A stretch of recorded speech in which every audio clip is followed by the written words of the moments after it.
ഈ ലൈബ്രറി ആദ്യമായിട്ടാണ് ഒരു പബ്ലിക് പരിപാടിയായിട്ട് എത്തിച്ചേരുന്നത്. തൊട്ടടുത്തുള്ള സംഘവേദി ചേരാവള്ളി സംഘവേദിയിലും തൊട്ടടുത്തുള്ള ശബരത്തെ യുവജന സംഘടനയിലും ഒക്കെ ധാരാളം പ്രാവശ്യം വന്നിട്ടുള്ളതാണ്. ഇത്രയും മനോഹരമായ ഇവിടെ സ്വാഗത പ്രസംഗത്തിലും ഒക്കെ പരാതികൾ വന്നിട്ടുണ്ടെങ്കിലും വളരെ ഭംഗിയായി എല്ലാ ചിട്ടവട്ടങ്ങളും ലൈബ്രറിയായിട്ട് തന്നെ കാണാൻ കഴിയുന്നു എന്നുള്ളത് സന്തോഷമാണ്. നമുക്ക് ഇങ്ങനെയുള്ള ലൈബ്രറികൾ സമൂഹത്തിന്റെ ഭാഗമാക്കി മാറ്റാൻ നമ്മുടെ ഈ ലൈബ്രറി കമ്മിറ്റി അംഗങ്ങളും ഈ ലൈബ്രറിയെ സ്നേഹിക്കുന്നവരും ഇവിടുത്തെ അംഗങ്ങളും ഒക്കെ മുന്നോട്ട് വരണം. ഒട്ടേറെ നമുക്ക് മുന്നോട്ട് പോകാറുണ്ട്. അഫിലിയേഷൻ കൊടുത്തിട്ട് 2 വർഷമായില്ലെങ്കിലും കഴിഞ്ഞ 8-10 വർഷക്കാലമായി പ്രവർത്തിക്കുന്ന ഈ ലൈബ്രറിയിൽ ആയിരക്കണക്കിന് പുസ്തകങ്ങൾ ഇനിയും വരണം. പുസ്തകങ്ങൾക്ക് ധാരാളം വായിക്കുന്നുണ്ട്. വായിക്കാത്ത ഒരാൾ പുസ്തകം വായിക്കുന്നില്ല, വായന വലിക്കുന്നു എന്ന് പറയുന്നു. അപ്പൊ പുസ്തകം ധാരാളം വായിക്കുന്നുണ്ട്. ദൈനംദിന ധാരാളം പുസ്തകങ്ങൾ പ്രസിദ്ധീകരിക്കുന്നു. കുട്ടികളുടെ വായന കുറച്ച് മാറ്റി നിർത്തി കഴിഞ്ഞാൽ അവരെ ഇപ്പോൾ ഡിജിറ്റൽ റീഡിങ് മൊബൈലിൽ കൂടി വാട്സപ്പ്, ഫേസ്ബുക്ക്, സോഷ്യൽ മീഡിയയിൽ ആണ് അവർ കൂടുതൽ വായിക്കുന്നത്. അതും സ്വാഗതാർഹമാണ്. എന്നാലും വായന എന്ന് പറയുന്നത് ഇപ്പോൾ ജനങ്ങളുടെ ഒരു ഭാഗമായി മാറിയിരിക്കുന്നു ആധുനിക കാലഘട്ടത്തിൽ. ഇവിടെ പ്രസംഗിക്കാൻ നിൽക്കുന്നവർ മനസ്സിലാക്കുന്നത് വാച്ച് നോക്കും, അല്ലെങ്കിൽ ഫോൺ വിളിച്ചു പുറത്തേക്ക് പോകും. അങ്ങനെയൊക്കെ ഒരുപാട് ബുദ്ധിമുട്ടുണ്ട്. ഞാനൊക്കെ നിങ്ങളെപ്പോലെ തന്നെ ഈ സദസ്സിൽ ഇരുന്ന് ഇതുള്ള ആളാണ്. ഞാൻ പെട്ടെന്ന് പറഞ്ഞു നിർത്താം.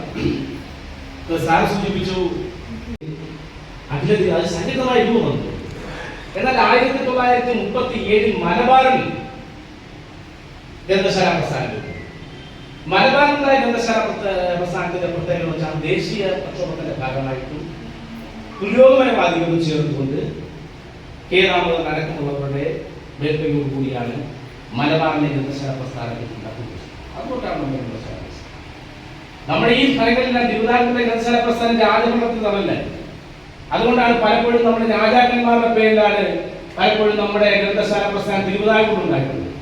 അപ്പുറത്ത് നമ്മുടെ പ്രയാറത്ത് രാജാക്കന്മാർ,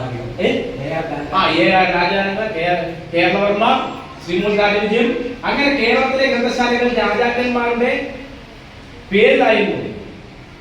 ഇന്ത്യയിലെ തന്നെ ആദ്യത്തെ ഗ്രന്ഥശാല തിരുവനന്തപുരത്താണ് സ്ഥാപിക്കപ്പെട്ടത്. പക്ഷേ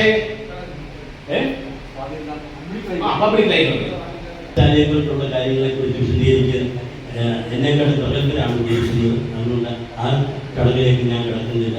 അതുപോലെ തന്നെ രാമചന്ദ്രനെ പറ്റി അനുസ്മരണ പ്രഭാഷണം നടത്താൻ വളരെ വിദഗ്ധമായി സംസാരിക്കാൻ അറിയാവുന്ന ആളുകളുള്ളതുകൊണ്ട് ഞാൻ എൻ്റെ കടലിലേക്ക് കടക്കുകയാണ്. കൃഷ്ണവരം, കായംകുളം മേഖലയിലെ വായനശാലകളിൽ നിന്ന് എത്തിച്ചേർന്നിരിക്കുന്ന ഓരോ പ്രതിനിധികളും അവരുടെ സഹപ്രവർത്തകരും നമ്മുടെ ഇവിടെ എത്തിച്ചേർന്നിരിക്കുന്ന നമ്മുടെ വായനശാലയുടെ വായനാ പക്ഷാചരണത്തിന്റെ ഭാഗമായിട്ടാണ് താലൂക്ക് തലത്തിൽ 3 പരിപാടിയാണ്.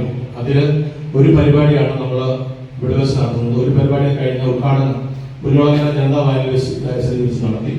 സമാപനം തൊട്ടടുത്ത വായനശാലയായ വിദ്യാസാറിന്റെ വായനശാലയിലാണ് 7-ാം തീയതി. ഇത് വായന പക്ഷാചരണത്തെ കുറിച്ച് നാടെങ്ങും 10,000-ഓളം വായനശാലകളിൽ ഔദ്യോഗികമായ പരിപാടികൾ നടക്കുകയാണ്. അനൗദ്യോഗികമായി എല്ലാ വായനശാലയിലും പരിപാടി നടക്കുന്നു.